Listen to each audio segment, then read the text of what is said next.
So when it comes to American basketball players versus the world, I tell you what, them algorithms have been cooking up as of late, as we're fastly approaching the All-Star game, and there's been a lot of talk about how youth sports in the United States has been taken over by a lot of grown adults who are really in the business of making money off the kids.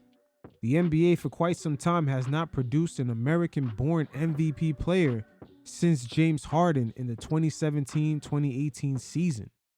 And that's why, in a way, Adam Silver has played into that narrative going into the All-Star game, just making it the world versus the American players. And we can't be mad at it. The All-Star game, at the end of the day, it is a money grab. And they're trying to set it up as a major event so they could put it on streaming, the same way it's set up with the Emirates Cup and Amazon. But once again, the algorithms on the timeline have been cooking up, as Steve Nash had made comments of what's impacting the American-born kids at a development level, with all the monetization that's being done with the adults inside of that ecosystem. But former two-time NBA champion David West with the Golden State Warriors had revealed the truth of what is affecting the American-born player at a youth level and why that has resulted in the NBA only having international MVPs in the last 8 seasons. This is definitely multi-layered, and David West, he got into a bag with this one. You guys check it out, and every once in a while, I'll check in. Hey, I'm out here on my walk this morning, and I just want to chime in on this this whole topic about the American developmental system. And I got a different look at it. Look, America is a top-down system, right? We look at things from the top down. So the reason why it's a debate is because we're looking at the top, and we don't see any American-born players at the very top of the game, right? SGA is probably going to win the MVP again. It is what it is, right? So it's another year where people are just going to talk about, man, what's wrong with the American basketball player? The American basketball player as a group is good, but we are unable to produce that absolute top-end talent right now, and especially, NBA level talent, because of a couple issues. Now, it's not AAU. AAU is an organization, AAU is not the grassroots system. So the grassroots system is what we're talking about. And so what is the issue in the grassroots system? I put it to you like this. When we were coming through, right, we were learning and being coached by men who had accomplished things. We were being coached by people who had jobs and people who had families and people who had wives and children and owned homes and, were running businesses, whatever they were. These men had achieved certain levels of success, and they were able to pass that on to us in the form of this idea that it's a grind, right? It's a grind to do this. Now, the majority of the people in this, and there are some good guys in it, but the majority of these dudes are hustlers, bro. And the sport has gone from grind mode to hustle mode.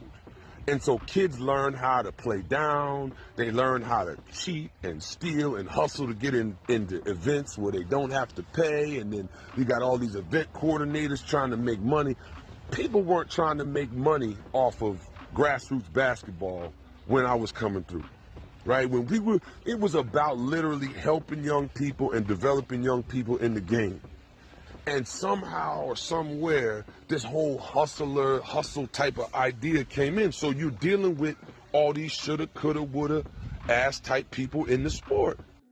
And you got to wonder, with all that hustle mentality that's coming in at the youth level, is there a correlation with people seeing NBA players about to sign 4 to 5 year contracts for $400 million plus?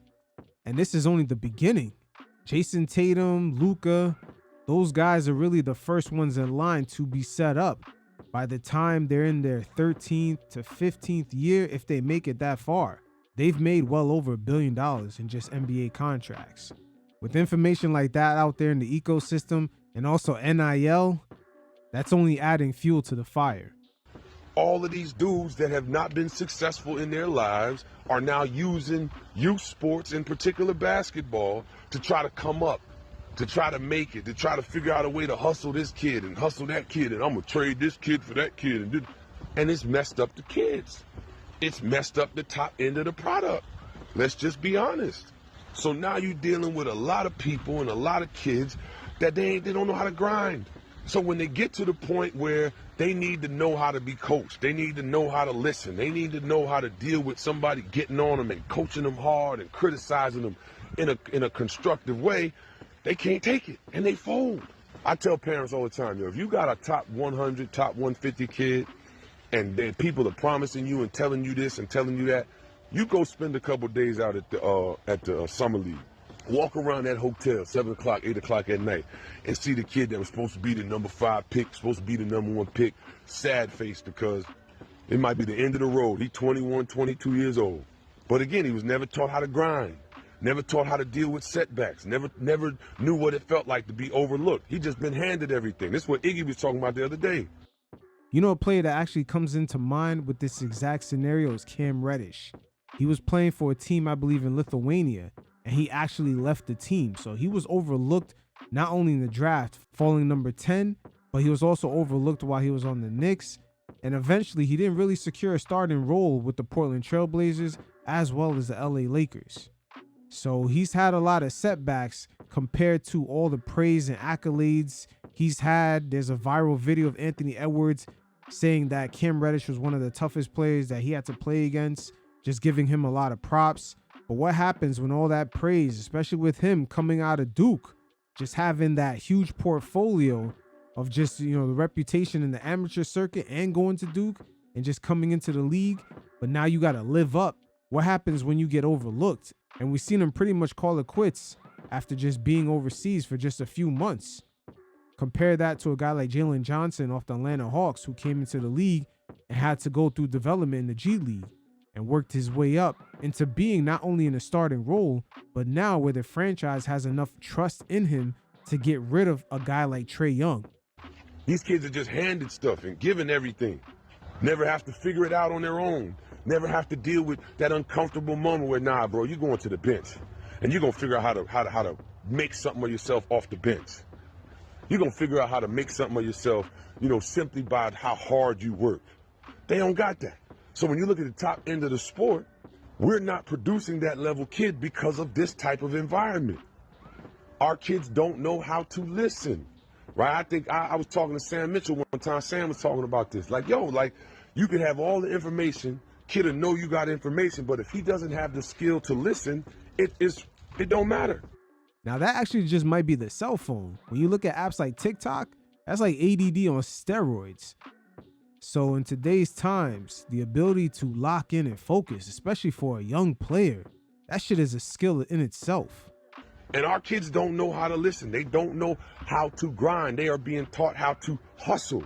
And you're being taught how to hustle by these underdeveloped ass men that are all through grassroots basketball. Basketball is a recreational sport. So every Tom, Dick, and Harry thinks they know basketball. Everybody out here got an idea about how basketball is supposed to be played and how it's supposed to be addressed. And that's why we're not producing the top end talent anymore. It is going to be God knows how many years before we get another MVP.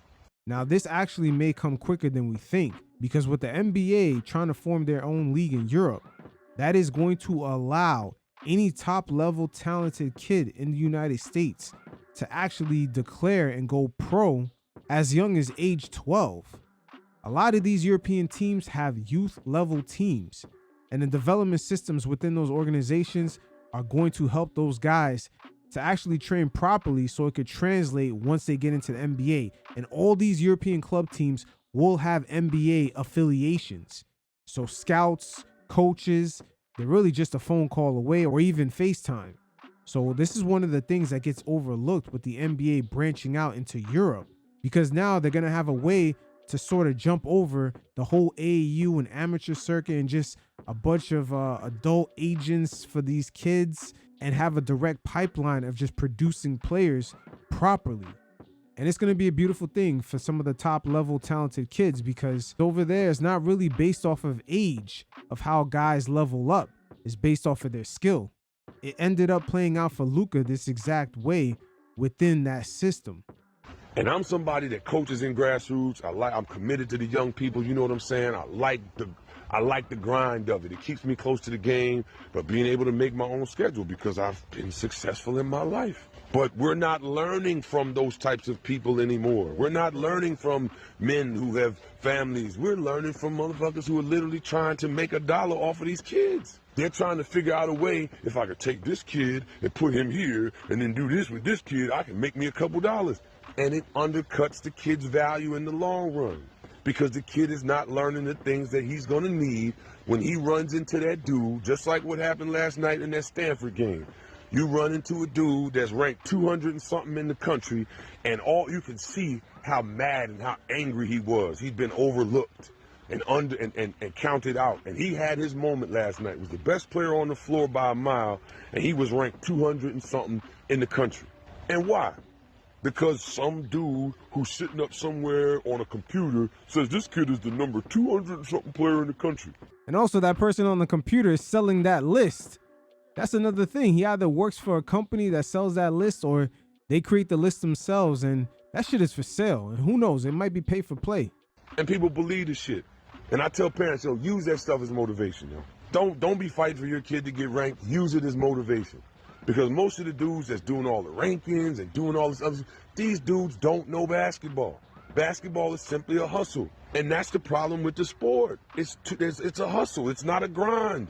Football is a grind. Baseball is a grind. You have to be technically sound in those sports to continue. To keep moving on and elevating yourself in football and baseball, you've got to be technically sound. You can't just be out here depending on athleticism and feel and vibes like these dudes be out here. Come on, bro. That's the issue with our sport. So until we address that and get some of these weirdos out of the game, bro, and we get more expertise at the grassroots level, shit's not going to change at the top, yo. Well said by David West. It is what it is. There's a lot of, I don't know, it's weird at that level because there are actually parents bragging that, ooh, how do you feel going up against the best 10-year-olds? Like, this is a whole different ecosystem, and low-key private equity is creeping into that world. So the ability for organizations like Overtime to enterprise within that ecosystem is kind of insane.